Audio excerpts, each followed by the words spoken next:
أعوذ بالله من الشيطان الرجيم. بسم الله الرحمن الرحيم. ألف لام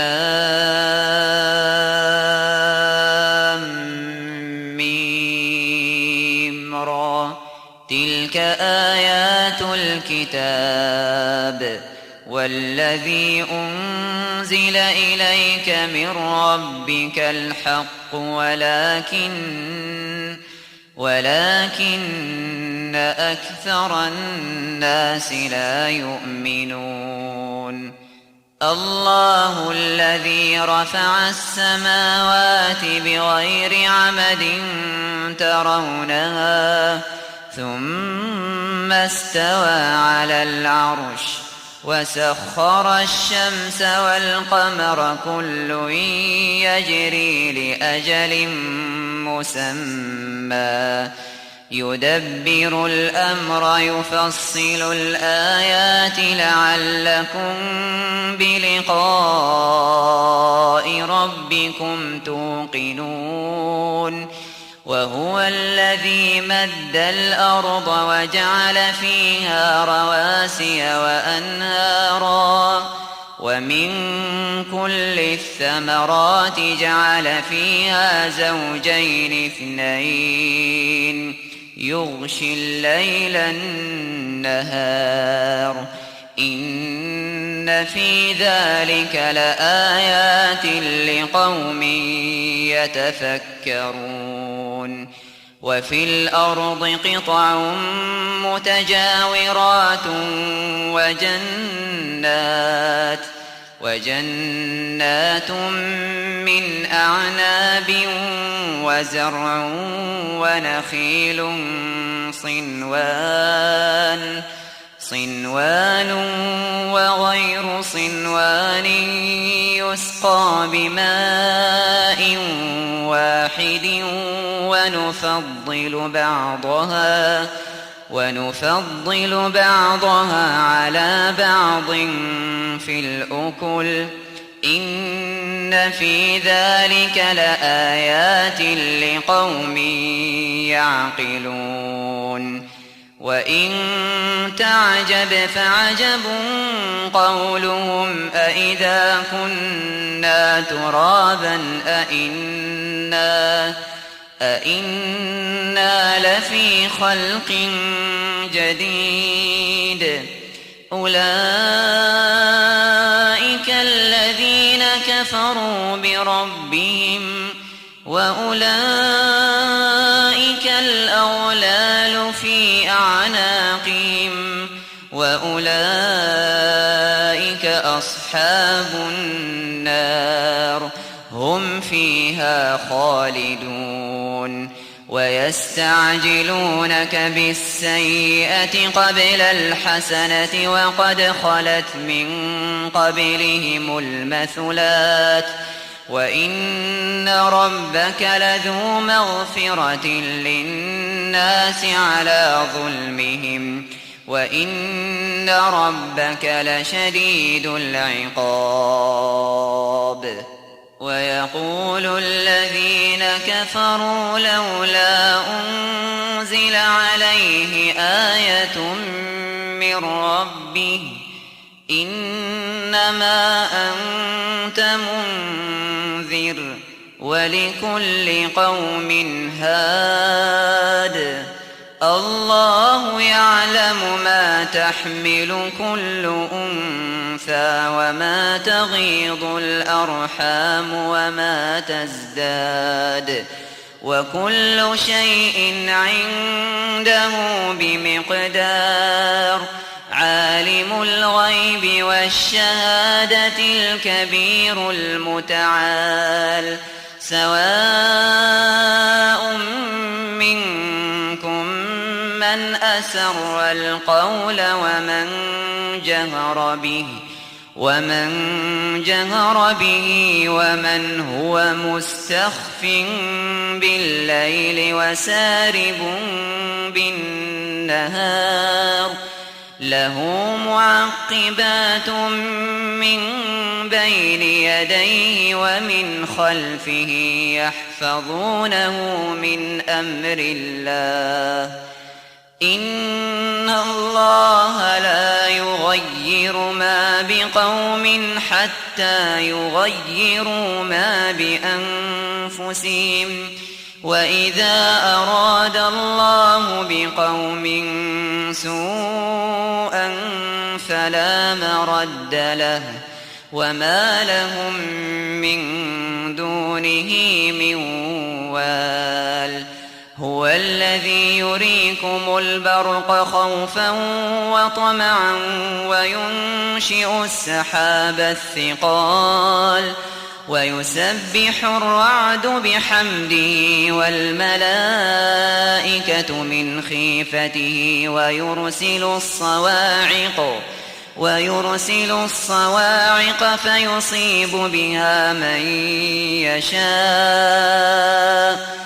فيصيب بها من يشاء وهم يجادلون في الله وهو شديد المحال له دعوة الحق والذين يدعون من دونه لا يستجيبون لهم بشيء إلا كباسط كفيه إلى الماء ليبلغ فاه وما هو ببالغه وما دعاء الكافرين إلا في ضلال ولله يسجد من في السماوات والأرض طوعا وكرها وظلالهم بالغدو والآصال قل من رب السماوات والأرض قل الله قل أفاتخذتم من دونه أولياء لا يملكون لأنفسهم نفعا ولا ضرا قل هل يستوي الأعمى والبصير أم هل تستوي الظلمات والنور أم جعلوا لله شركاء خلقوا كخلقه فتشابه الخلق عليهم قل الله خالق كل شيء وهو الواحد القهار أنزل من السماء ماء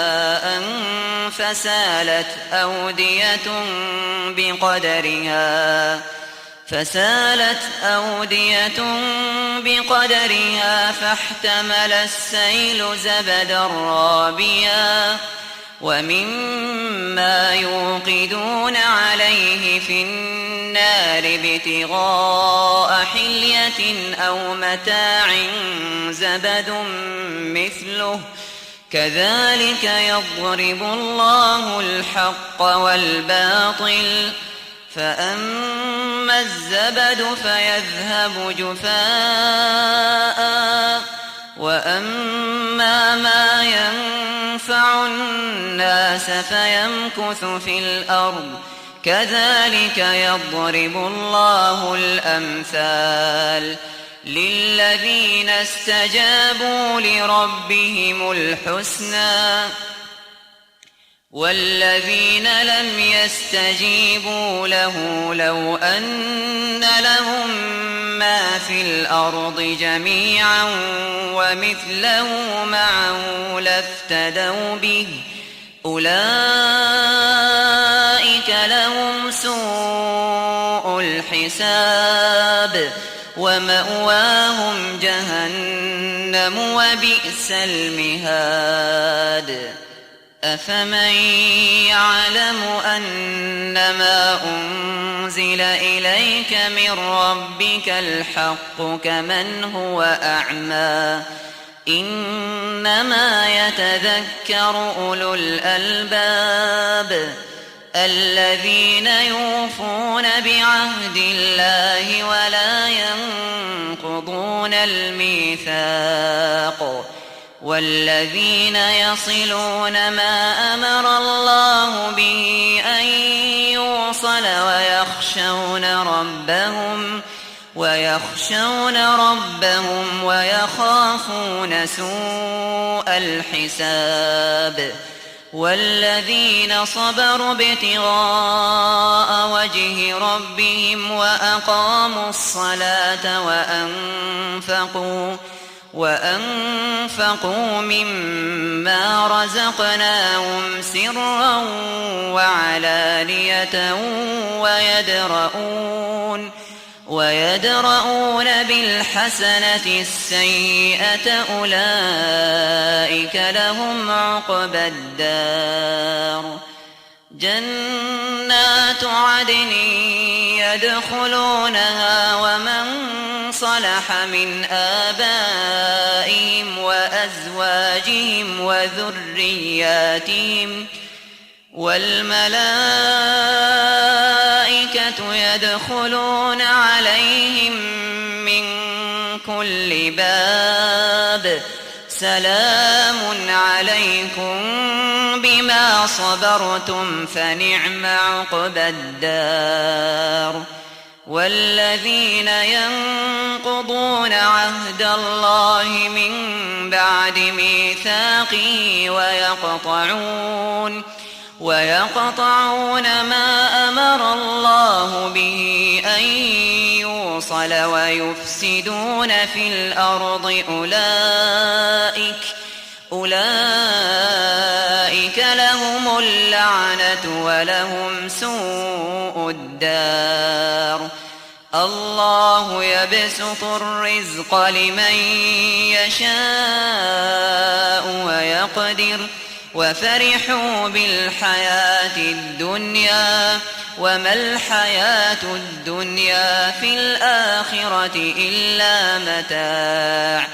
ويقول الذين كفروا لولا أنزل عليه آية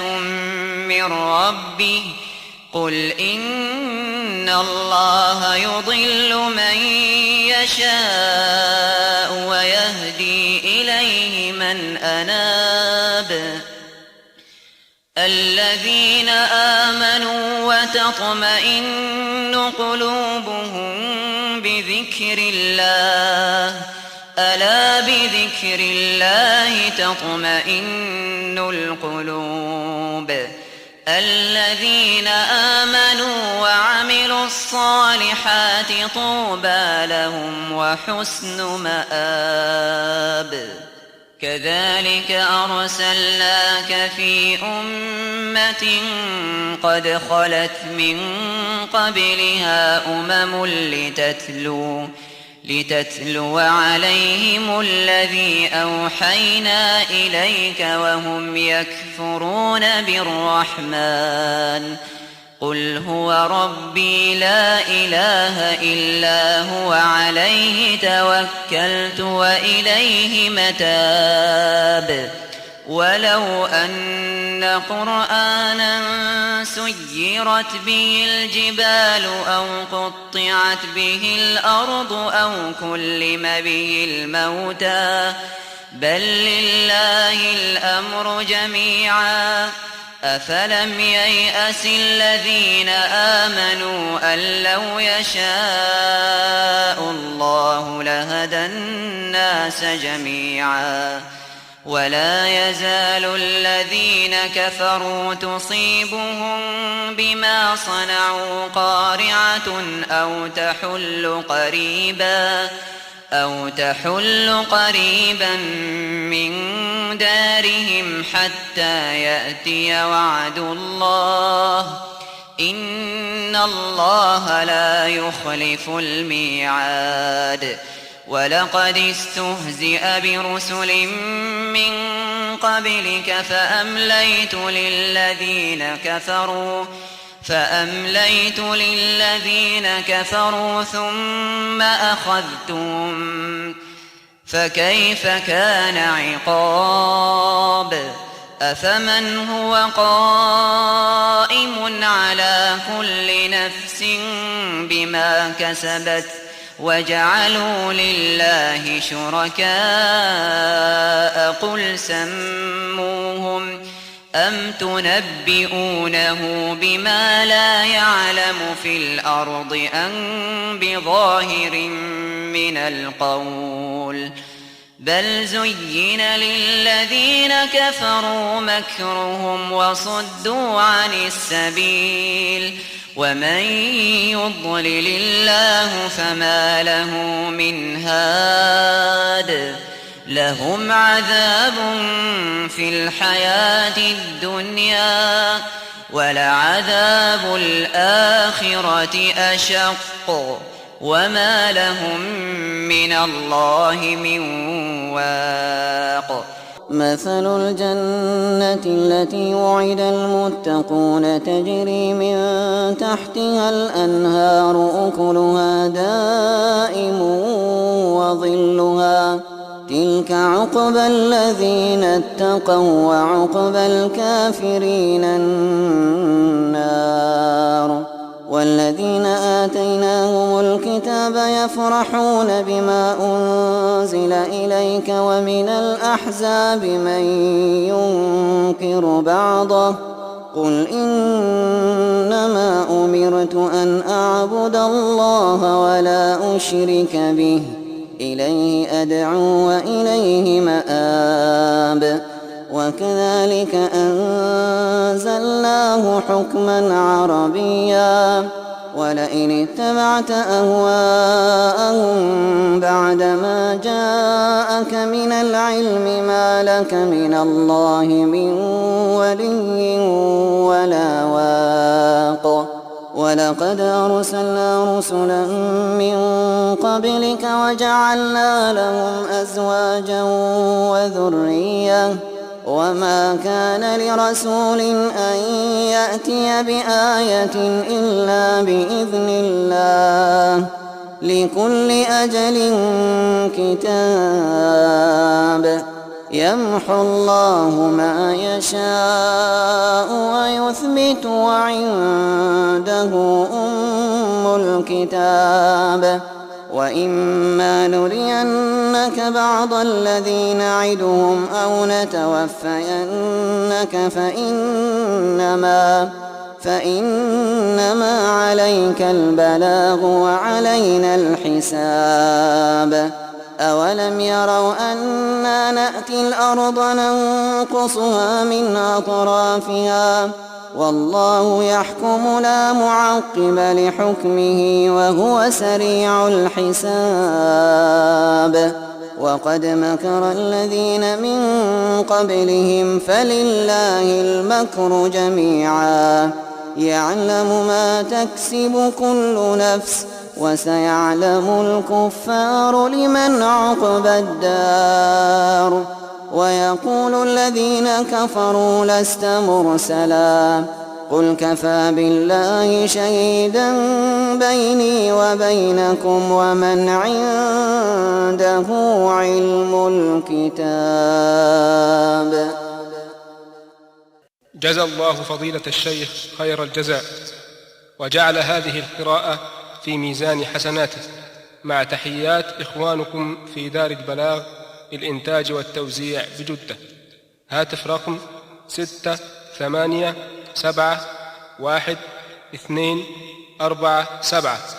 688642423.